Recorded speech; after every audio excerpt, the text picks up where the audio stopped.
ఏలయనగా అమ్మ చూడండి, పాపం పోవాలంటే రక్తం చిందించాలి. ఏ రక్తం చిందించాలి, ఏ రక్తం చిందించకూడదు? ఏలయనగా ఎడ్ల యొక్కయు మేకల యొక్కయు రక్తము ఏంటంటండి? ఎడ్ల యొక్కయు మేకల యొక్కయు, ఇంకా ముందుకు వెళితే మనం వివరించుకుంటే పక్షుల యొక్కయు రక్తము పాపములను తీసివేయుట అసాధ్యం. మరి శ్లోకంలో ఏముంది? సర్వపాప పరిహారో రక్త ప్రోక్షణం ఆవశ్యకం. సర్వ పాపాలు, మానవుల్లో పాపాలు ఉన్నాయి. ఆ పాపాలు పోవాలంటే ప్రియమైన వాళ్ళరా ఆలోచించండి. ఆ పాపాలు పోవాలంటే ఏం పాపాలు ఉన్నాయి? ఈ మెదడు ఉంది చూసారా, రకరకాలుగా ఆలోచిద్ది. ఈ కళ్ళు ఉందో చూసారా, రకరకాలుగా చూద్ది. ఈ నోరు ఉంది చూసారా, రకరకాలుగా మాట్లాడుద్ది. ఈ హృదయం ఉంది చూసారా, రకరకాలుగా ఆలోచిస్తుంది. ఈ చేతులు కాళ్ళు ఈ బాడీ ఉంది చూసారా, దేవునికి ఆయాసకరమైనవే. ఇంకా ఈ బాడీలో ఈ నోరు, ఈ చుట్ట, బీడి, సిగరెట్టు, రకరకాల పాపాలు. ప్రియమైన వాళ్ళరా ఈ యొక్క శరీరాన్ని పరిశుద్ధంగా ఉంచుకోలేకపోతున్నారు. బైబిల్ సెలవిస్తుంది దేహమే దేవుని ఆలయం. ప్రియమైన వాళ్ళరా గుడి గోడల్లో లేడు దేవుడు. ఎక్కడున్నాడు దేవుడు? గుండె గుడిలో నీలో ఉంటాడు, నీలో ఉంటాడు. మరి ఎందుకు వెళ్ళాలి గుడిలోకి వెళ్ళాలంటే? ఎందుకు వెళ్ళాలి మందిరంలోకి వెళ్ళాలంటే? ఎందుకు వెళ్ళాలి? ఆ స్థలానికి, ప్రత్యేకమైన స్థలానికి ఎందుకు వెళ్ళాలి? అందరం కూడుకుని దేవుణ్ణి ఆరాధించుకోవడానికి. చూడండి, ఒక విషయాన్ని మనం జ్ఞాపకం చేసుకున్నప్పుడు ఎడ్ల యొక్కయు కోళ్ళ యొక్కయు మేకల యొక్కయు రక్తము ఏం తీసివేయలేదంటండి? పాపమును. మరి అలాగనుకుంటే మనుషుల రక్తం ఏమండి? అలాగనుకుంటే మనుషుల రక్తం పాపాన్ని తీసివేద్దా? మీలో వాషింగ్ మిషన్ ఎంతమందికి ఉందండి? ఒకసారి చేతులు ఎత్తండి. ఏమండి మీలో ఎంతమందికి వాషింగ్ మిషన్ ఉంది? లేకపోయినా చేతులు ఎత్తండి. ఒకసారి చేతులు ఎత్తండి. హల్లెలూయా. ఇప్పుడు వాషింగ్ మిషన్ ఉంటే ఏదో ఈ లిక్విడ్ వేస్తున్నారు. మరి వాషింగ్ మిషన్ లేకపోతే మరి సబ్బు సర్ఫ్ వేస్తున్నారు కదండి, వేస్తున్నారు కదా, సబ్బు సర్ఫ్ వేస్తున్నారు కదా. ఇప్పుడు ఈ సబ్బు సర్ఫ్ తెచ్చి మన పాపం పోవాలంటే అమ్మా మీరు చెప్పండి. ముగింపులోకి వచ్చేసాం. ఇక రోజు ఇంటి దగ్గర ఉండేదే, మనకి ఇంటి దగ్గర ఎప్పుడు ఉంటాం కదా. మరి ఇప్పుడు గమనించండి, ఈ సబ్బు సర్ఫ్ తెచ్చుకుంటే పాపం పోద్దా? సబ్బు సర్ఫ్ దేనికి? ఏ మురికి? బట్టల మురికి వల్ల, సబ్బు వల్ల, సర్ఫ్ వల్ల.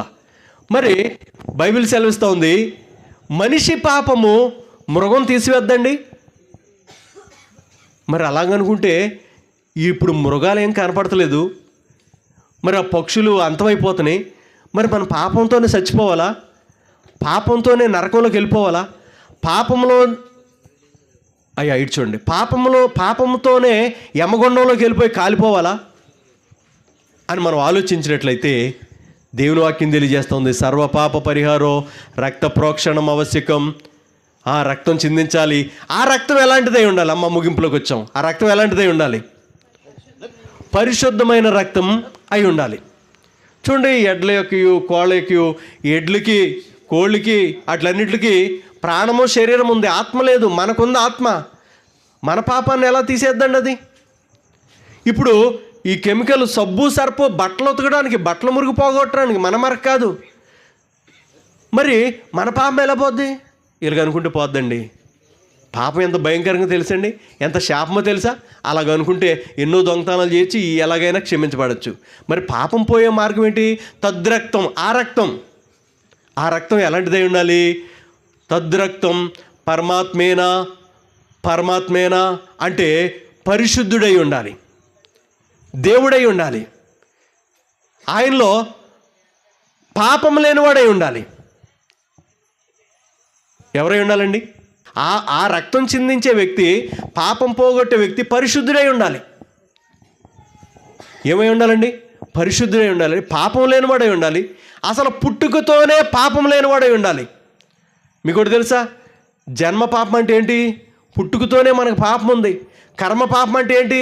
పుట్టిన తర్వాత పెరిగేటప్పుడు చేసే పాపాలు, కర్మ పాపాలు. 2 పాపాలు, జన్మ పాపం, కర్మ పాపం. మరి ఈ పాపాలు మనం అనుకోవచ్చు, నేను ఏదో పాపం చేశాను, నేను ఆ రాత్రి గడిచిపోయింది కదా, దాన్ని మర్చిపోయాను కదా అని అనుకోవచ్చు. అన్నీ కూడా రాయబడుతున్నాయండి. ఏం చేయబడుతున్నాయండి? అన్నీ కూడా, ఏ జాతి అయినా, ఏ మతమైనా, ఏ కులమైనా అందరి పాపాలు కూడా రాయబడుతున్నాయి. అందుకోసం దేవుడు ఏం చేశాడంటే తన కుమారుని పంపిస్తే ఆయన పరిశుద్ధుడై ఉండి పరిశుద్ధుడిగా జన్మించి భార్యాభర్తలు కలయిక ద్వారా వారి దాంపత్య జీవితం ద్వారా పుట్టిన వ్యక్తిలో పాపం ఉందండి తప్పకుండా. అందుకోసం చూడండి, ఒక విషయాన్ని మనం జ్ఞాపకం చేసుకున్నట్లయితే తద్రక్తం, ఆ రక్తం పరమాత్మేనా పుణ్యదాన బలియగా. ఆ రక్తం ఎలా ఉండాలంటే పుణ్యంగా, దానంగా, బలి ఇచ్చే రక్తంగా ఉండాలి. ఒక మేకను కొంటున్నాం, డబ్బులు పెట్టుకుంటున్నాం అండి. ఆ రక్తం కావాలంటే ఏం చేస్తున్నాం మనం? డబ్బులు పెట్టుకుంటున్నాం. కానీ పుణ్యదాన బలియాగ, ఆ రక్తము పాపాన్ని కడిగే రక్తం ఏమై ఉండాలంటే దానంగా ఇచ్చే రక్తం అయి ఉండాలి. దానంగా ఇచ్చారు. యేసు ప్రభువారు ఆయన రక్తాన్ని ఇవ్వటానికి ఆయన మన దగ్గర వెలపుచ్చుకోలేదండి. ఆయన దర్శనం కోసం మన దగ్గర వెలపుచ్చుకోలేదండి.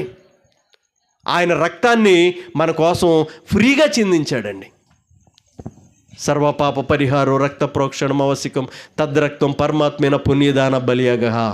ప్రియమైన వర్లరా, ఒక మాట చదివి ముగిద్దాం.